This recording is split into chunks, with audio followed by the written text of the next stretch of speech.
महात्मा गांधी काशी विद्यापीठ। विषय हिंदी, कक्षा एमए, चतुर्थ सेमेस्टर। पत्र का शीर्षक छायावाद उत्तर काव्य, छायावाद उत्तर प्रतिनिधि कवि और कविताएं। उपविषय शमशेर बहादुर सिंह की प्रेम कविताएं। प्रोफेसर निरंजन कुमार सहाय, मानविकी संकाय।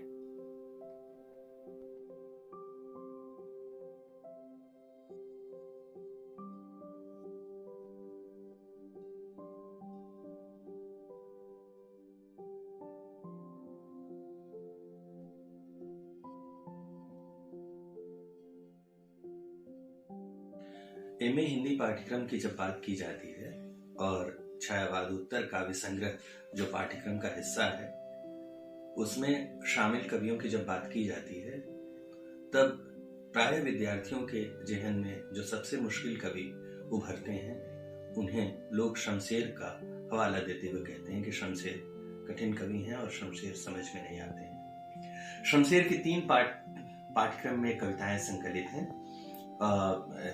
पहली कविता एक पीली शाम है और दूसरी उषा है और तीसरी कविता टूटी हुई बिखरी हुई। पहले वाले वीडियो में हम लोगों ने उषा कविता पर बात की थी। ये पहली और तीसरी कविता यानी एक पीली शाम और टूटी हुई बिखरी हुई ये दोनों प्रेम कविताएं हैं। और शमशेर के बारे में समझते हुए पढ़ते हुए हम लोग कुछ चीजों को खास तौर पर समझ लें कि शमशेर गहरे इंद्रिय भाव के कवि हैं।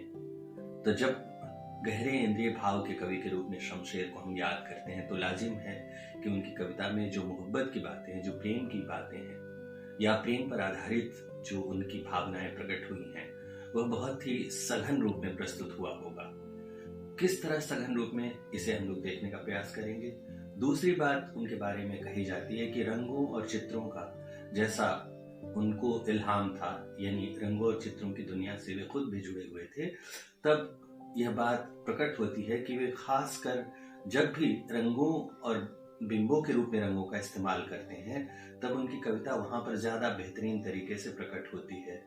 यानी गहरी इंद्रियता और रंगों बिंबों का सघन प्रयोग यह उनकी कविता के प्राण रूप में मौजूद है। एक तीसरी बात भी हम लोगों को समझ लेनी चाहिए कि शमशेर का उर्दू कविता से गहरा लगाव था।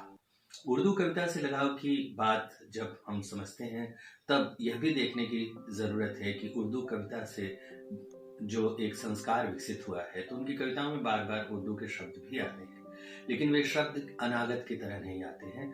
वे शब्द उनकी कविता में ताकत की तरह उभरते हैं।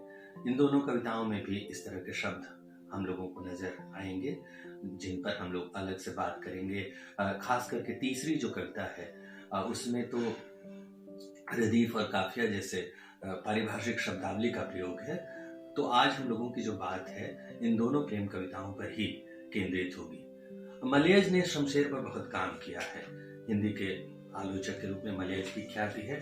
मलयज ने डायरी लिखी है। डायरी के तीसरे भाग में उन्होंने एक बात लिखी है शमशेर की प्रेम कविताओं के बारे में। शमशेर की प्रेम कविताओं के बारे में बात करने के पहले मलयज की उक्त टिप्पणी को हम लोग प्रवेश द्वार के रूप में देख सकते हैं। मलयज लिखते हैं पृष्ठ संख्या 260 में, इकबाल के बारे में शमशेर जी ने एक महत्वपूर्ण बात कही। बात का महत्व इसलिए कि उसका संबंध शमशेर जी से है कि इकबाल का मेरे जीवन मेरे काव्य पर गहरा असर रहा है। शमशेर कह रहे हैं इकबाल का मेरे जीवन मेरे काव्य पर गहरा असर रहा है। आगे कह रहे हैं इकबाल मोहब्बत का सबसे बड़ा कवि है। रविंद्रनाथ और इकबाल दोनों ही प्रेम के कवि हैं। प्रेम उनके यहाँ आत्मा की शक्ति है। यह सबसे महत्वपूर्ण बात है कि इकबाल और रविंद्रनाथ ठाकुर के बारे में बात करते हुए जब शमशेर कह रहे हैं कि प्रेम इन दोनों रचनाकारों के यहाँ आत्मा की शक्ति है तो इस बात को थोड़ा विस्तार देते हुए हम यह मान सकते हैं या देख सकते हैं या कह सकते हैं कि स्वयं शमशेर की कविता में भी प्रेम आत्मा की शक्ति के रूप में प्रकट होती है। मुझे याद है जब हम लोग एमए के विद्यार्थी थे और उन दिनों आजकल का एक अंक आया था सूचना एवं प्रसारण विभाग की तरफ से जो आजकल नाम की साहित्यिक पत्रिका आती है, उसमें शमशेर में जो इंद्रिय भाव है उसके बारे में एक बहुत ही महत्वपूर्ण टिप्पणी विश्वनाथ त्रिपाठी ने की थी। उस प्रेम कविता तक पहुंचने के पहले उक्त टिप्पणी को भी याद कर लेना जरूरी है। क्या कहते हैं? विश्वनाथ त्रिपाठी ने रामविलास जी को उद्धृत किया था, यानी विश्वनाथ त्रिपाठी जी बकौल रामविलास शर्मा को उद्धृत करते हुए वो कह रहे हैं, राय दे रहे हैं शमशेर के बारे में कि शमशेर सूक्ष्म शारीरिक सौंदर्य बोध के कवि हैं।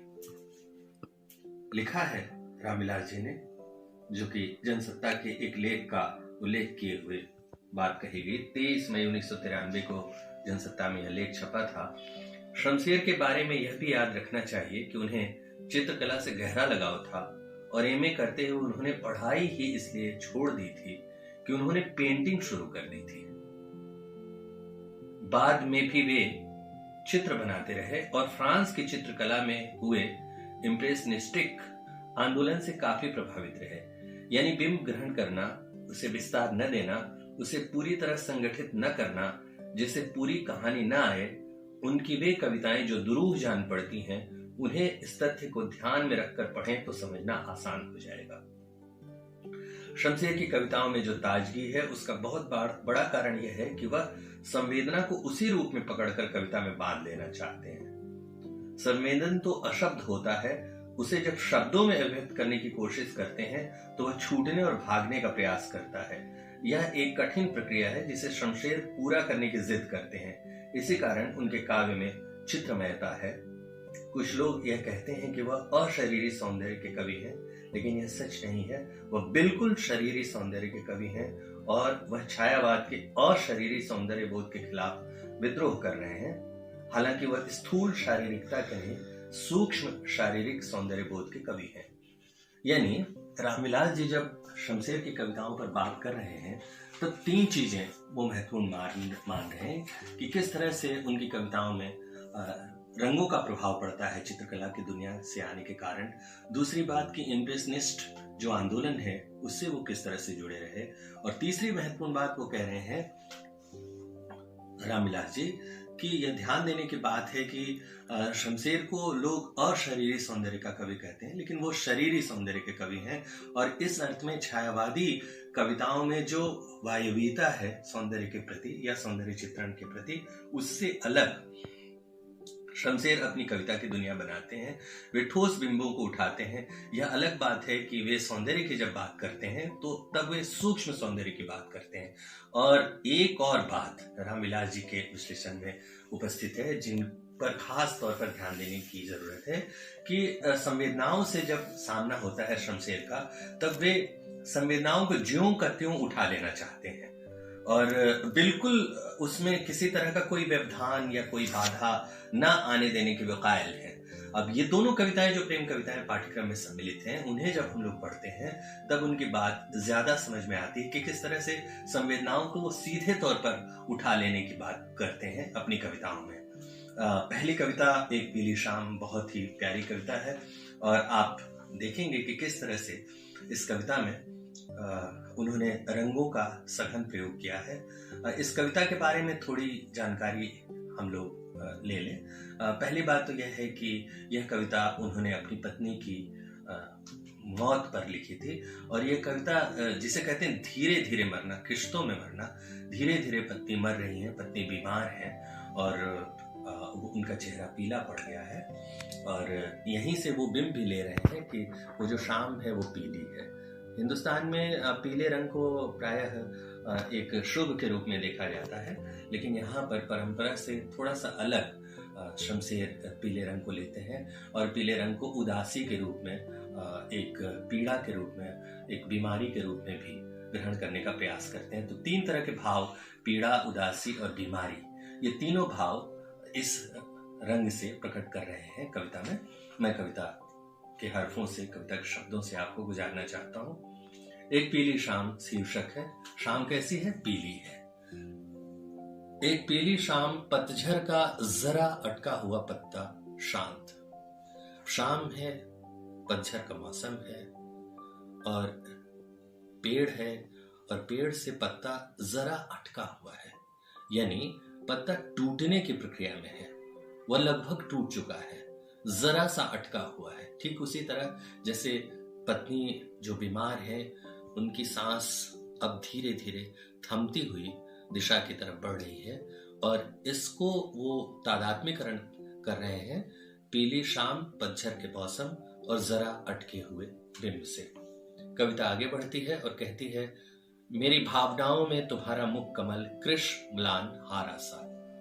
भावनाओं में पत्नी का मुख कमल है जो कि अत्यंत सुंदरी थी, लेकिन वह कृश है यानी दुबली पतली हो गई है। वो म्लान है यानी उस पर थकान उस चेहरे पर प्रकट है, और हारा सा जिंदगी से जैसे हारी हुई पत्नी है, वो चेहरा जैसे हारा हुआ है।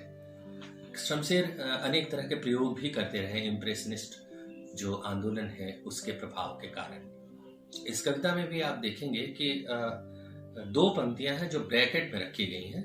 यदि कैमरे को जूम किया जाए तो आप इस तरह से आप देख सकते हैं कि यहाँ से लेकर यहाँ तक एक ब्रैकेट में पंक्ति रखी गई है, तो उसका एक प्रयोजन है। यहाँ तक जो बात कही जा रही है वहां पर कवि का केंद्र उनकी पत्नी है। अब ये दो जो पंक्ति है जो ब्रैकेट में है, इसमें क्या है कि लिखा हुआ है कि मैं हूं वह मौन दर्पण में तुम्हारे कहीं। पत्नी मर रही है, लेकिन मरते हुए पत्नी को जिस बात की सबसे ज्यादा उदासी है वह अपने पति को लेकर है। अब यहाँ पत्नी के जहन में जो चल रहा है जो भावना चल रही है पत्नी के जहन में, जो पत्नी के दिमाग में बात चल रही है, उसको अलग से प्रकट करने के लिए यहाँ ब्रैकेट का प्रयोग किया गया है। वह उस वक्त हो क्या रहा है कि मैं हूं वह मौन दर्पण में तुम्हारे कहीं, यानी पत्नी का जो चेहरा है जिसके लिए वो दर्पण बिंब का प्रयोग करते हैं, तो वो उस दर्पण में जो चेहरा दिख रहा है वह उस पति का दिख रहा है जो पति लिख रहा है कविता। यानी पत्नी को एक ही बात की चिंता है कि कैसे मेरे बाद यह जो पति है वो रहेगा, क्योंकि जो वो जा रही है, जो हर बात में ख्याल रखती थी अपने पति का, उसके जाने के बाद उनके पति का क्या होगा, यह भाव है। यानी उस अंतिम समय में भी जिस बात की सबसे ज्यादा चिंता है वह अपनी बीमारी की चिंता नहीं है, अपने घर के अन्य जो मामलात होते हैं उनकी चिंता नहीं है, उस चेहरे में उस पति को जिसे टूट कर प्रेम किया है पत्नी ने, उसकी चिंता है। आगे कविता है, कविता कोष्टक से बाहर निकलती है। वासना डूबी, यानी कवि फिर कहता है, वासना डूबी शिथिल पल में स्नेह काजल में। सारी वासनाएं डूबती हुई नजर आ रही हैं, यानी सारी चाहतें डूबती हुई नजर आ रही हैं। शिथिल पल में, पल जैसे ठहरा हुआ है, और स्नेह काजल में लिए अद्भुत रूप कोमलता।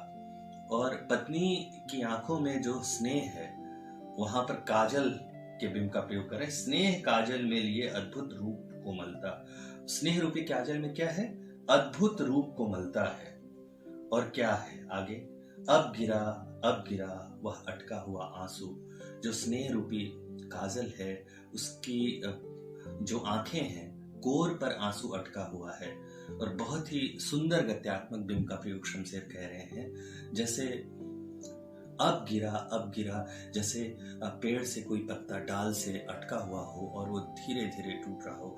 ठीक उसी तरह जो प्राण है उनकी पत्नी के शरीर से, वो प्राण जैसे जा रहा हो, तो कह रहे हैं कि अब गिरा वह अटका हुआ आंसू।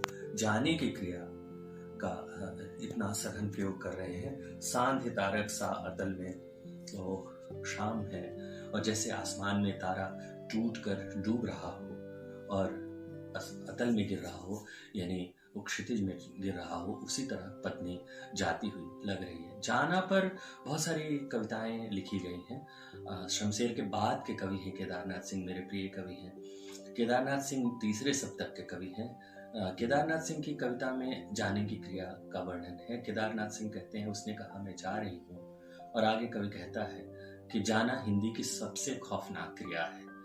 कवि केदारनाथ सिंह को लगता है कि किसी का जाना हिंदी की सबसे खौफनाक क्रिया है, यानी सारी भावनाओं का महल या भावनाओं की दुनिया जिस पर हम केंद्रित करें वही खिसक जाए। ठीक उसी तरह से शमशेर के यहाँ भी जाने क्रिया को बहुत ही गहराई से वर्णन किया गया है, और इस गद्यात्मक बिंब का जैसा सघन प्रयोग शमशेर करते हैं अपनी कविता में, वह जाना एक सबसे खौफनाक क्रिया के रूप में दिखाई पड़ती है। ठीक वैसे ही जैसा कि बाद के कवि केदारनाथ सिंह अपनी कविता में करते हैं। और इस तरह से शमशेर की यह कविता एक पीली शाम बहुत ही बेहतरीन कविता है। अवसाद में डूबी हुई और अवसाद और इसमें जो बिंबों का प्रयोग है, खास करके रंग बिंबों का और क्रियाओं का जो प्रयोग है और इम्प्रेशनिस्ट जो आंदोलन है उसका प्रभाव है, इन सभी बातों के कारण यह कविता एक ताकतवर कविता के रूप में हमें दिखाई पड़ती है।